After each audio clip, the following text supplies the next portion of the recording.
오늘의 말씀 열왕기상 11장에 대해서는 특별히 1장부터 11장 1절부터 13절까지는 영원한 언약이 왜 폐기가 되는지를 우리는 알게 됩니다. 또한 그 결과로 14절부터 25절까지 그 결과로 일어나는 일들이 구체적으로 어떠한지를 드러내고 있습니다. 11장 1절에 솔로몬 왕이 바로의 딸 외에 이방의 많은 여인을 사랑하였으니 곧 모압과 암몬과 에돔과 시돈과 헷 여인이라 라고 시작을 하고 있습니다. 그리고 그 끝은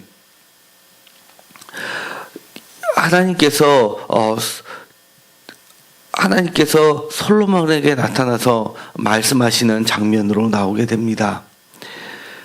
오직 내가 이 나라를 다 빼앗지 아니하고 내 종 다윗과 내가 택한 예루살렘을 위하여 한 지파를 내 아들에게 주리라 하셨더라라고 하면서 이 영원한 언약을 부분적으로 파괴하는 모습을 보이게 됩니다. 그 이유에 대해서는 9절에 나와 있는 솔로몬이 마음을 돌려 이스라엘의 하나님 여호와를 떠남으로 여호와께서 그에게 진노하시니라, 여호와께서 일찍이 2번이나 그에게 나타나시고 라고 이야기합니다. 마음을 돌린 이유가 1절에 나와 있는 것처럼 그 많은 여인들을 사랑하였다라고 하면서 하나님을 사랑하는 것과 여인을 사랑하는 것의 그 결과가 어떠한지를 극명하게 대비시키고 있습니다. 10절에 보면 다른 신을 따르지 말라 하였는데 그가 여호와의 명령을 지키지 아니하고 다른 신을 섬기게 되었다라고 이야기합니다. 여기서 이방 여인들과의 결혼 문제는 지금의 21세기에 있어서 다른 국가의 사람들과 결혼하는 국제적 결혼을 이야기하는 것으로 이해하기는 매우 어렵습니다. 이 당시에 있어서 분명히 이 국제적 결혼이라는 것은 국제적 결혼 자체가 문제시되는 것이 아니라 그 이유를 성경책에서도 드러내고 있습니다. 2절입니다. 11장 2절에 서로 통화하지 말며 라고 하는 이유가 그들이 반드시 너희의 마음을 돌려 그들의 신들을 따르게 하리라 라고 지적한 것으로 봐서 이것이 단순히 국제 결혼의 문제라기보다도 바로 이 통혼으로 따라서 하나님을 섬기는 것에서 돌이키는 것에 보다 주원점이 있음을 보게 됩니다. 이 구체적인 이방신을 따르는 것들은 5절에 나오는 건 아스다롯과 밀곰과 그모스와 몰록을 섬기는 것들에 대해서 이야기를 합니다. 이 종교들은 매우 생명력이 강했기 때문에 이스라엘과 유다가 멸망할 때까지 이 많은 백성들이 또한 왕궁뿐만이 아니라 백성들도 그것을 따르고 있었음을 보게 됩니다. 하나의 다 공통적인 것은 모두 다 이러한 신들을 섬기는 것이 바로 풍요를 쫓았던 신들이었습니다. 우리가 종교 생활을 할 때도 심지어 지금의 오늘날의 기독교를 믿는 것도 크게 다르지 않음을 종종 보게 됩니다. 하나님을 섬긴다고 하면서도 여러 가지 기복신앙의 모습을 버리지 않는 것들, 그런 것들은 겉으로는 형식적으로는 이방신을 섬기지 않는 것처럼 보일지 모르지만 실질적으로는 이방신들을 섬기는 것과 마찬가지의 모습들을 우리는 기억할 필요가 있습니다. 정말 하나님을 따르는 건지 아니면 하나님을 이렇게 이름만 바꿔서 다른 신들을 섬기는 것과 마찬가지로 그렇게 섬기는 것은 아닌지 돌아볼 필요가 있습니다. 그 결과에 대해서는 14절에 구체적으로 나오게 됩니다. 다윗에 의해서 아버지 때에 의해서 정복됐던 국가들이 하나씩 반기를 들기 시작합니다. 그러면서 솔로몬 왕이 끝나기 전에 이미 솔로몬 왕을 괴롭히는 아주 막강한 대적 세력이 등장했음을 보게 됩니다. 25절입니다. 솔로몬의 일평생에 하닷이 끼친 환난 외에 르손이 스리아 왕이 되어 이스라엘을 대적하고 미워하였더라라고 하면서 이 솔로몬 왕권이 흔들리게 하는 결정적인 세력들로 이미 성장했음을 보게 됩니다.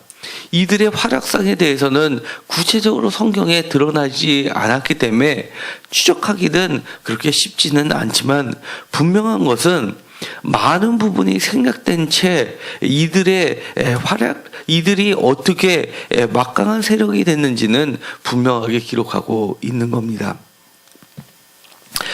우리가 다시 한번 처음부터 한번 돌이켜 볼 필요가 있습니다.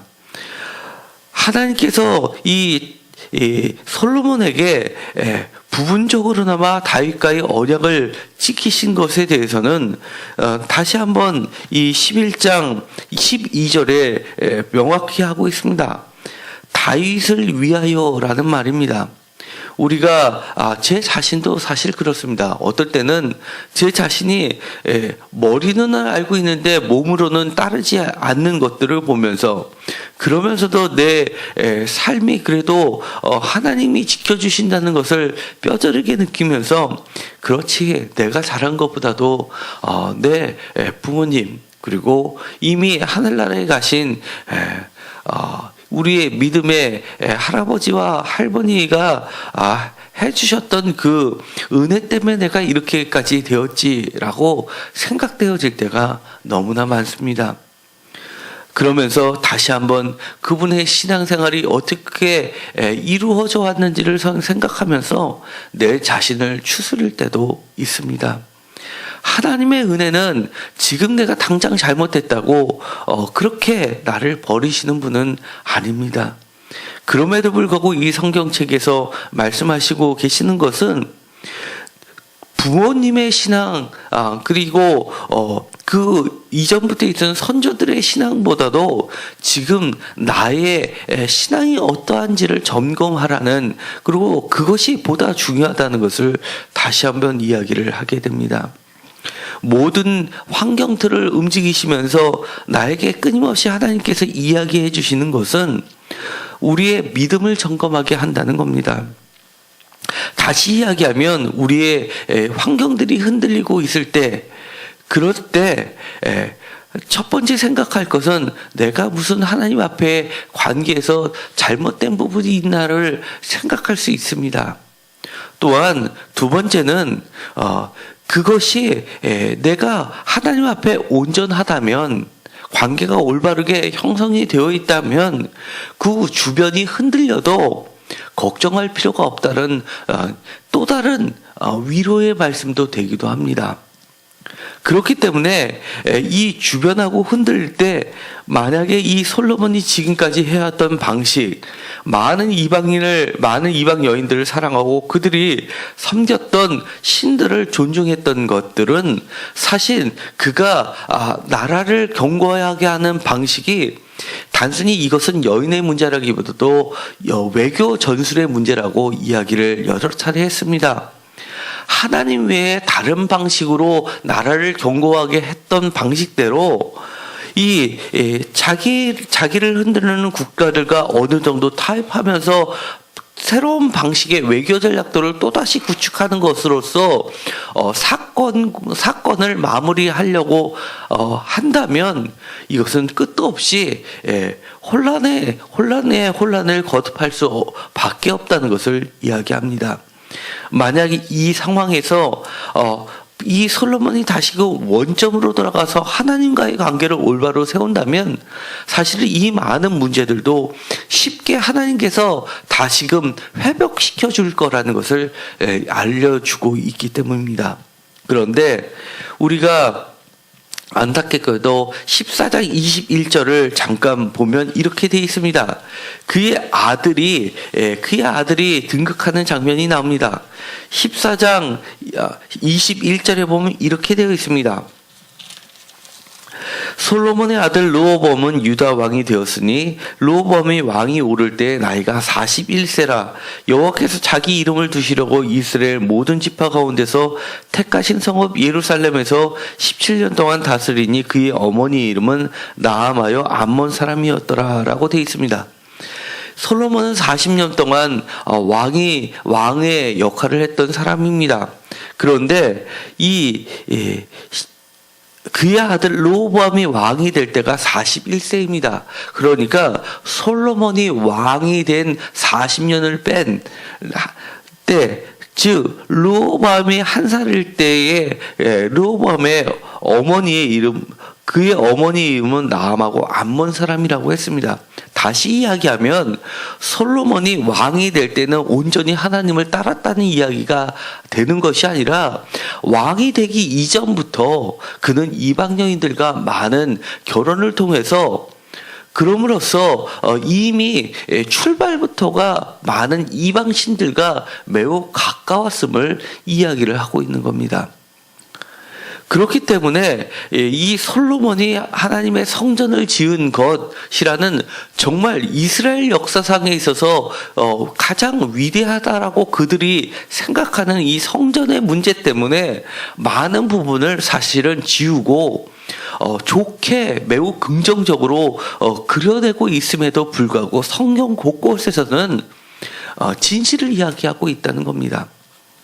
다시 이야기하면 솔로몬 왕이 하나님의 많은 축복을 받고 그럼으로써 평화를 누렸을지는 모르지만 그가 아주 가장 기본이 되는 것을 지키지 않은 채로 성전도 짓고 다른 것도 하면서 자꾸 그 위에 무엇인가를 그걸 쌓으려는 건축물을 자꾸 완성하려고 했지만 아주 첫 발자국이 되는 기초가 이미 흔들렸을 때는 정말 다른 사람이 생각하지 못할 정도로 그렇게 그의 아들 때에 가서 무너진 게 아니라 이미 자신의 대가 끝나기 전에 하나님께서는 모든 것을 흔들기 시작했다는 것을 이야기합니다.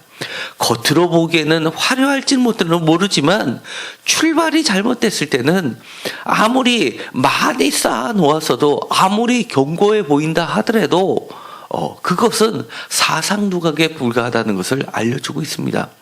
이스라엘 역사상 가장 넓은 영토를 차지했던 것은 다윗 때가 아니라 바로 솔로몬 때입니다.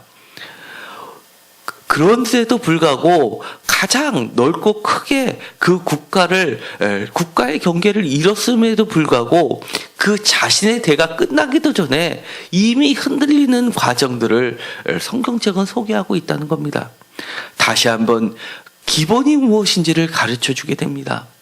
뿐만 아니라 많은 후대에서 이 솔로몬 왕을 평가하는 것이 나오게 됩니다. 바로 신명기입니다. 신명기 17장에 보면 이렇게 되어 있습니다.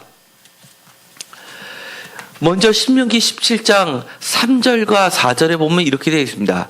가서 다른 신들을 섬겨 그것에 절하며 내가 명령하지 않은 이를 성신에게 절한다 하자. 그것이 내게 알려짐으로 내가 듣거든 자세히 조사해 볼지니 만일 그 일과 말이 확실하여 이스라엘 중에 이런 가증한 일을 행함이 있으면 5절 너는 그 악을 행한 남자나 여자를 내 성문으로 끌어내고 그 남자나 여자를 돌로 쳐 죽이되 라고 이야기합니다. 다시 이 신명기 17장 3절, 4절, 5절은 바로 솔로몬이 어떻게 잘못했는지를 드러내는 말입니다. 뿐만 아니라 신명기 17장 15절부터 17절까지는 왕의 규례라는 게 나오게 됩니다.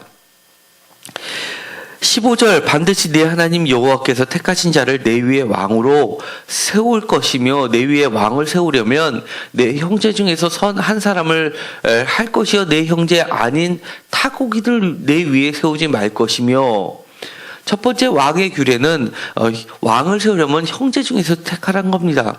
16절 그는 병마를 많이 두지 말 것이며 두 번째 왕의 규례 병마를 많이 두지 말라. 세 번째 17절 그에게 아내를 많이 두지 말며 그의 마음이 미혹되게 하지 말 것이며 자기를 위하여 은금을 많이 쌓아두지 말 것이며 세 번째는 바로 아내를 많이 두지 말고 네 번째는 은금을 많이 쌓지 말고 그 다음에 다섯 번째 그가 왕에 오르고는 이 율법서의 등서본을 레위 사람 제사장 앞에서 책에 기록하여 평생에 자기 옆에 두고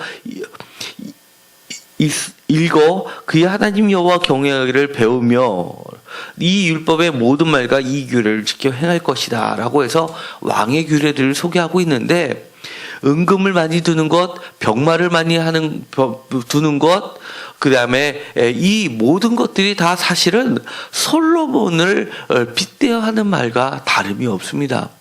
솔로몬의 부를 축적하는 방식 중에 가장 큰 사업 중에 하나가 바로 병마를 수입하고 다시 수출하는 중개무역이었던 것을 우리는 보았던 것입니다. 또한 이 솔로몬의 부인의 숫자도 31장 오늘 읽었었던 말씀 3절에 보면 후궁이 700명이요 첩이 300명이라 1000명에 육박합니다. 다시 이야기하면 이것은 그 많은 국가들과 어느 정도의 외교 관계를 맺을 때 군소의 국가 수가 1000개가 된다는 이야기가 됩니다. 그런데 중요한 것은 그들과 부인을 많이 둠으로써 결국은 그 숫자에 버금가는 많은 신들을 섬겼다는 이야기가 되는 겁니다. 다시 한번 우리가 우리 자신을 돌아볼 때 우리의 인생을 마무리할 때는 누구나 갖고 있는 소망이 있습니다. 정말 좋은 사람, 좋은 평가를 받고 싶고, 그 다음에 안전적인 내 인생의 마지막을 준비하고 싶습니다. 그리고 여건이 된다면, 어느 정도의 재산을 내 자녀들에게도 물려주고 싶은 것이 사실입니다. 그런데 이 모든 것을 이루기 위해서 정말 평생을 달려왔다 해도 과언은 아닐지 모르겠지만 오늘의 말씀은 그 모든 것이 이루어졌다 하더라도 그것이 끝이 아니라고 하는 겁니다. 오히려 가장 기본이 되는 하나님의 관계가 틀어지면 지금 내가 어느 정도 이뤘다, 나는 인생이 내 스스로가 생각할 때 성공했다라고 할 때라도 언제든지 하나님이 흔들기 시작하면 흔들릴 수 있다라는 것을 이야기합니다.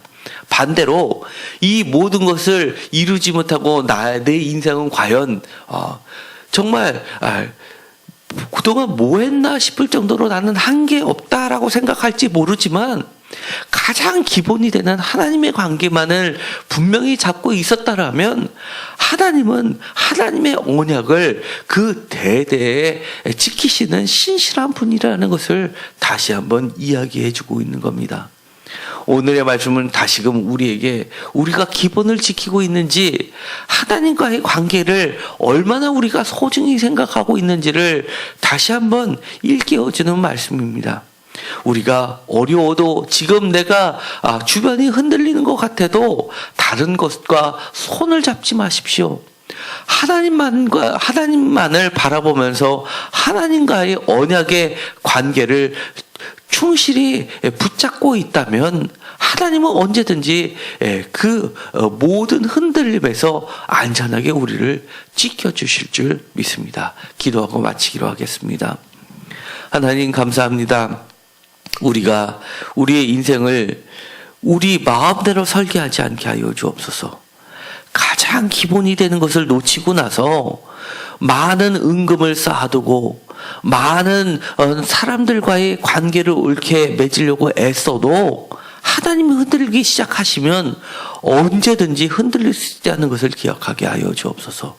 또한 내 주변이 지금 많은 흔들림이 있다 하더라도 하나님과의 관계를 옳게 붙잡는다면 그 또한 하나님이 막아주심을 우리가 기억하게 하여 주시옵시고 지금 내가 뭐 했지, 그동안 내가 뭐 하면서 달려왔지라고 걱정하지 않게 하여 주옵소서.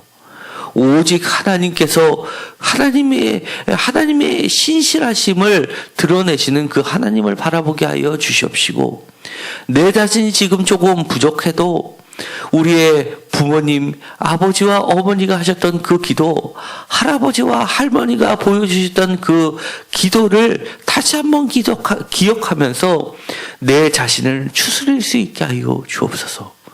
정말 하나님만을 바라보면서 나아가는 우리가 될 때 하나님의 그 인자하고 자비하시는 그 영원한 언약은 늘 유효함을 우리가 믿을 수 있게 하여 주시옵시고, 다시 한번 우리의 기본을 하나님께 맞추게 하여 주옵소서. 예수 그리스도 이름으로 기도드렸습니다. 아멘.